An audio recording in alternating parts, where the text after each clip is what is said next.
What is up, obscure mic people? Bart coming at you yet again with another fine product, and it's the K669c, and it is a XLR condenser microphone. So basically, Fifine has taken some of their USB ideas, because I believe they have a USB mic very similar to this. It's a small diaphragm capsule, all that good jazz, and they have made an XLR version, which we are here for, because tell you what, now we're here for it. We are here for that.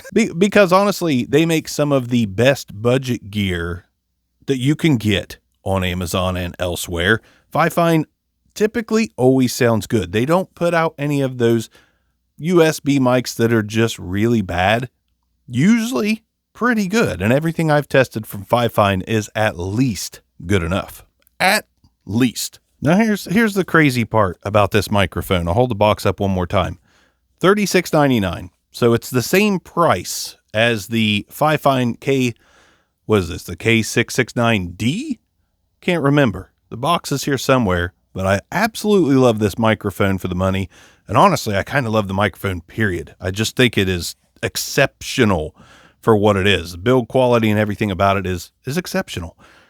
The K669C, we're getting the same build quality. We're getting the same metal that this is built from. It is exceptionally high quality. It's got a great grill with no give to it, a great all metal body. It does have the same plastic ring mount there at the bottom. That's the only thing that's plastic on the whole thing. I'm not going to do a true unboxing because this is it right here. But it also comes with this all metal tripod. Now, I'm not a huge fan of these, but would I choose not to get one? No, because I can make these work in little setups for people I know, being a pod father and all that. So I'll take these all day long. And this one is truly solid quality. Again, I personally don't use them because I've got so many mic accessories, but for $36.99, someone's probably looking for their first condenser microphone, and this is going to help them out quite a bit. I've showed you the microphone. I've talked about the build quality. I've kind of gushed about Fifine in general. Some of the stuff they're releasing lately is just on point. They're upping their game every step of the way. And I honestly don't know how more expensive microphones are going to survive at this rate with some of these companies doing this. Granted, Fifine could come out with something that's ultra feature premium, freaking packed to the gills with great stuff, and they might charge a little more for it. But in the meantime, you can get great sound from the products they're putting out right now. Let's go ahead and do some tests on the Fifine K669c.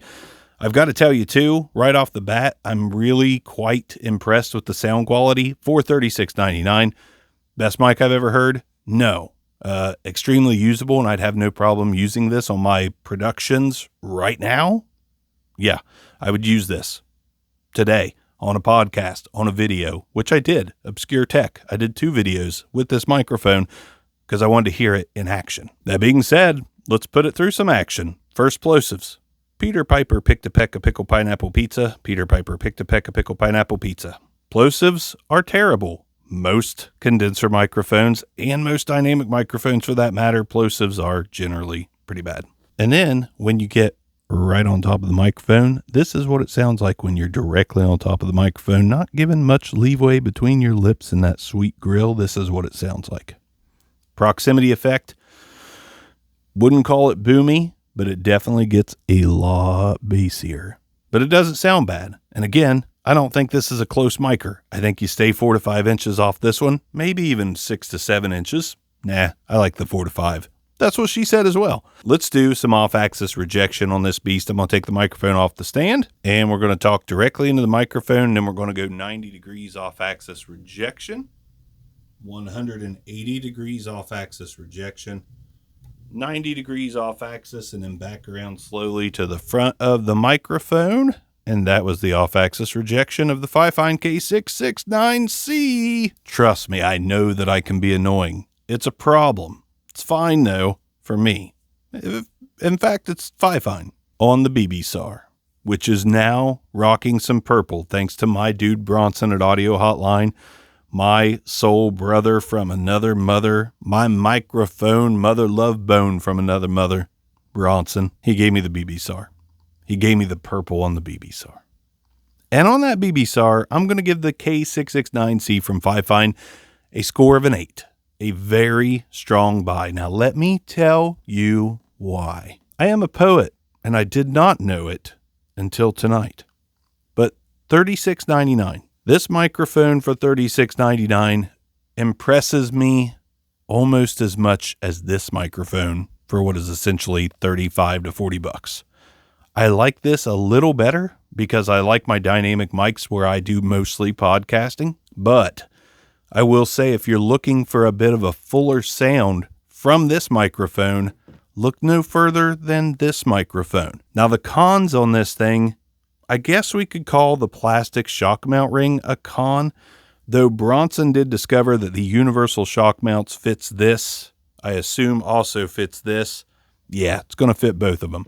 This is going to be easy to shock mount, and it's got a threaded stem. So the options, there's no shortage of them.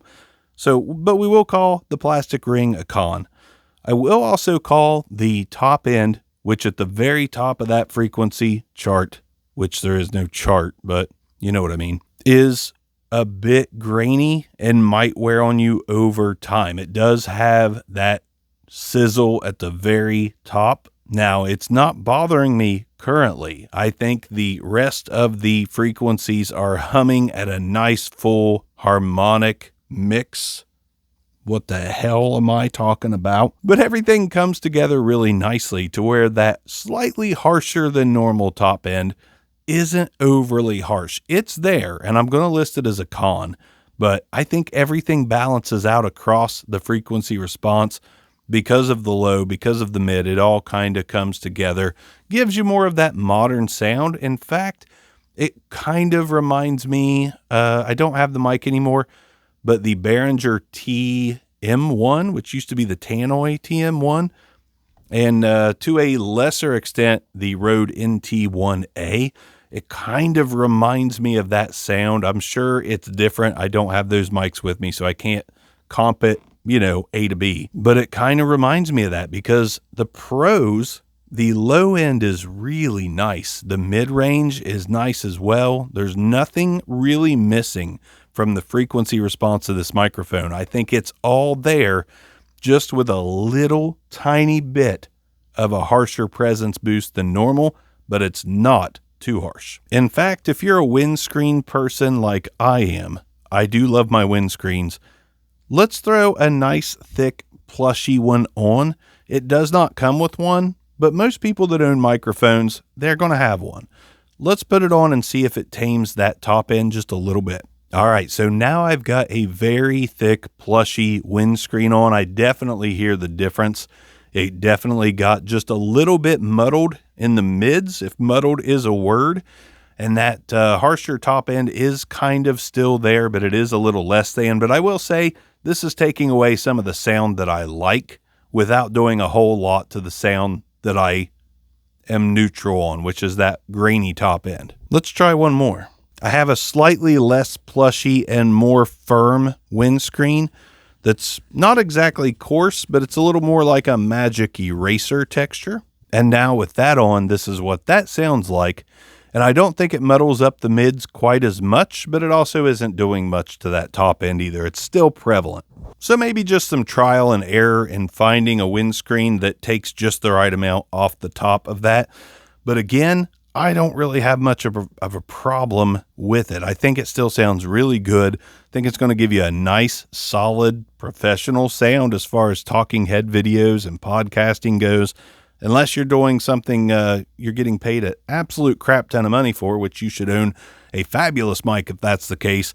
This is going to be fantastic for personal and hobbyist content creation, which is what Fifine is going for here. Again, it's not the best microphone I've ever heard, but it may just be the best microphone condenser-wise that I've heard for under $40. That may be a fact. Fifine K669c is out of here. Bark's out of here. Thank you guys for joining me. And according to Fifine, I'm going to get some of these to give away. So stay tuned for that as well. Obscure Mics. Peace out.